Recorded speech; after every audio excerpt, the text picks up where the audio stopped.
윤석열 차기 정부가 특권층 정권의 길로 들어서고 있습니다. 인수위부터 서우남 특권층으로 시작하더니 현재 하마평에 오르고 있는 장관 후보자들조차 편협한 보수, 보은, 회전문 인사로 도배하고 있습니다. 특권층 인수위가 특권층 정부를 낳는 악순환입니다. 특권층으로 구성된 차기 정부가 특권층만을 위해 일하지 않을까 국민은 불안합니다. 비판적인 여론의 출입을 대놓고 막고 있는 인수위의 불통도 국민의 인내를 시험하고 있습니다. 김건희 씨가 특정 언론을 향해 정권 잡으면 무사하지 못할 것이다 라고 했던 겁박이 현실로 되어가는 것 같습니다. 개탄스럽습니다. 비판의 귀를 막고 특권층끼리 감투 나누기에 혈안이 된 정부가 어떻게 국민을 편히 모시겠습니까? 불통이 불안을 낳고 불안이 불신을 만들고 있습니다. 부디 지금이라도 국민을 위해 소통, 안심, 신뢰의 정부를 만들어 주시길 요청합니다. 한덕수 국무총리 후보자에 대해서 말씀드리겠습니다. 한덕수 후보자가 김현장에서 18억이 넘는 고액의 보수를 챙기고 S-오일에서도 8천만 원이 넘는 급여를 받았다고 합니다. 공직 퇴임 이후에만 축제한 재산이 40억이 넘습니다.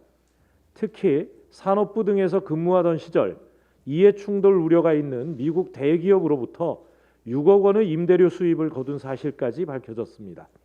한 후보자에게 주택을 임차한 AT&T는 편법 입찰, 특혜 의혹과 정경유착 가능성도 배제할 수 없는 상황입니다. 임대왕 총리 후보자를 검증해야 하는 우리 민주당도 또 국민도 참담하기만 합니다. 전관예우로 18억을 벌어들인 한 후보자가 국민의 생계와 직결된 최저임금 인상에 딴지를 걸고 나섰습니다. 우리 청년들이 18억이라는 천문학적인 금액을 모으려면 최저생계비를 한 푼도 쓰지 않고 78년을 모아야 합니다. 전관예우에 수십억 원을 챙긴 분이 노동자의 최저임금을 두고 시비 거는 건 예의도 아니고 도리도 아닐 것입니다. 민주당 인사청문 TF는 직무 역량, 공직윤리, 국민검증의 3대 인사검증 기준을 발표했습니다.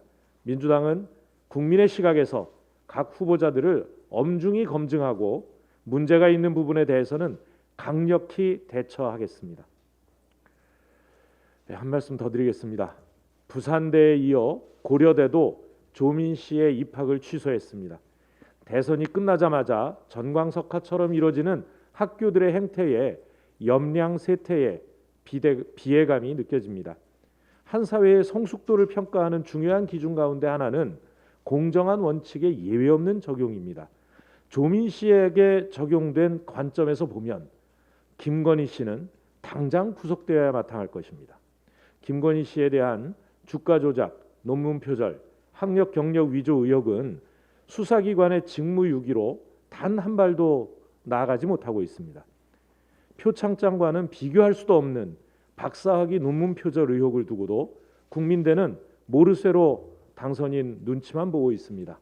학문의 양심이 완전히 실종됐습니다. 그동안 제기됐던 학력, 경력 위조는 법적으로도 사문서 위조, 위조 사문서 행사, 업무 방해죄 등에 해당하는 엄연한 범죄입니다.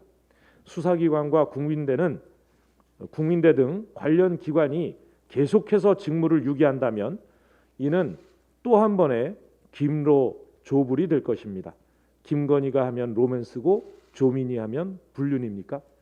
분노하는 국민의 불같은 심판이 있을 것임을 분명히 경고합니다.